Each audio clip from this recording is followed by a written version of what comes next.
correct. At saka yung mga halaga, sobrang laki naman. Yan, 26 billion na yan. Sabi nila AKAP, programa ng DSWD. Yan, ganyan 26 billion, budget na po ng mga departamento yan eh. Ha? So, di ba?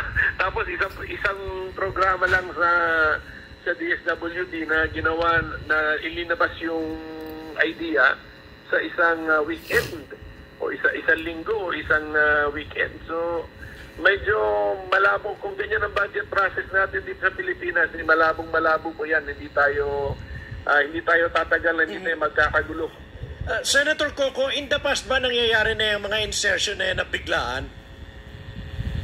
Meron biglaan, pero yung mga halaga, sa halaga, kunyari, merong isang programa noon na nakita ko pag-submit nila sa GAB, kunyari, yung halaga ay X. Pagkatapos ng BICAM, naging 2X, nagdoble. Pero at least, sabi ko, napuna ko na ngayon, sabi ko nga na, sayang, kung yan pala ang plano ninyo, sana nung umpisa pa lang, sinabi nyo na ganyan yung halaga para yung pagtatanong namin sa Senado, on the basis ng halagang yan. Hindi ang ginawa, pinaliit mo na, pinababa yung halaga, tapos kakargahan pala sa BICAM sa dulo. Pero at least yung ganyang estilo, lantad yung programa. Program, activity or project. Yan naman yung pinupunduan sa budget eh. It's either a program na pangmatagalan, it's either a project na minsanan or an activity rin na specific na kilos. Pero ang nangyari ito ngayon, AKAP, yung CAP, hindi ko alam ang meaning ng AKAP, pero yung P dyan sa dulo, program siguro yung meaning ng P, kaya may AKAP eh. Kaya nga mga MAIP, ganyan yan eh, MAIP, Medical Assistance Indigent Pages, MAIP program. AIX program, ang tawag naman dyan, AIX program. Ito naman, AKAP, siguro yung P dyan, program. So, kung program yan, dapat yan dinidiscuss pa nung Agosto na. Di ba? Agosto. O kung hindi, kung talagang nabuo yan sa House of Representatives, pagbigay nila sa amin nung Oktubre, pagbigay nila nung October nung budget, yun, sana nakalabas na yung AKAP kasi yung PDAN program eh. Hindi naman yan na pipitsugin na kilos. Hindi lang naman yan one activity, programa po yan. At saka yung budget na 26 billion, mas malaki po yan sa budget ng ibang departamento. Bakit kaya malaki agad yung pondo kung hindi pa ito na-implement or nasusubukan din, Senador? Kasi nung nakapanayam din natin taga DSWD, mismo sila na surpresa rin. Kaya nga wala pa silang guidelines na nagagawa eh. Pero program yung pangalan niya. Yan nga malaking problema. Kaya nga sabi ko nga medyo bulok na sistema na itong proseso ng ating budget process. Okay.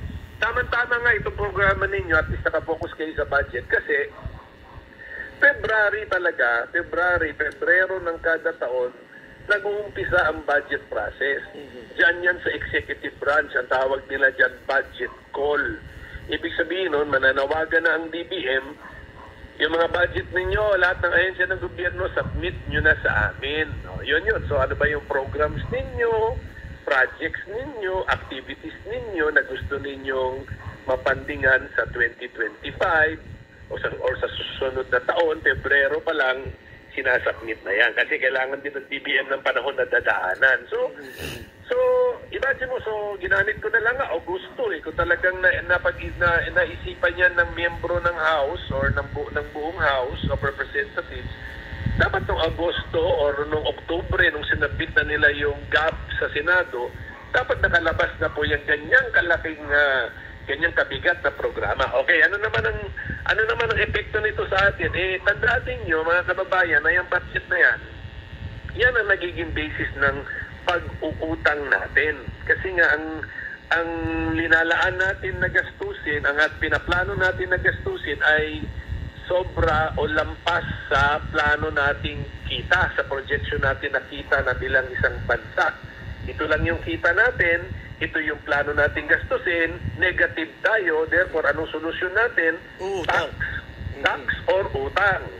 tax or utang. So ngayon, ang solusyon, ayaw naman ng tax kasi magagalit ang taong bayan, utang. Hindi naman, pero kailangan ipaliwanag sa taong bayan na sino ba magbabayad ng utang? Tayo rin through tax. Later on, pwedeng anak na natin o apo na natin ang mabibigatan niya. So, yung mga ganyang on-the-spot na plano na 26 billion na walang guidelines, kargado na po sa budget yan. So, kargado na yan sa deficit. So, kargado na yan sa uutangin. So, pwede tayong umutang ng pera galing sa basta inutang natin, tapos matutulog, then walang guidelines, pero bayad tayo ng ano bang merong pagmumutang, ano yung ibabayad? Interest. Wala. O plus ibabalik din yung principal. Ganun po yun. So, yung mga ganyang klaseng budgeting process ay nakakadagdag sa ating financial burdens ng ating taong bayan, financial burden ng ating bansa through utang or tax. Kasi yung utang na yan, babayaran din po ng Pilipino yan, pwedeng tayo, henerasyon natin, pwedeng susunod na henerasyon, through tax. Ganun din yun, mauuwi rin po yan sa Senator Coco,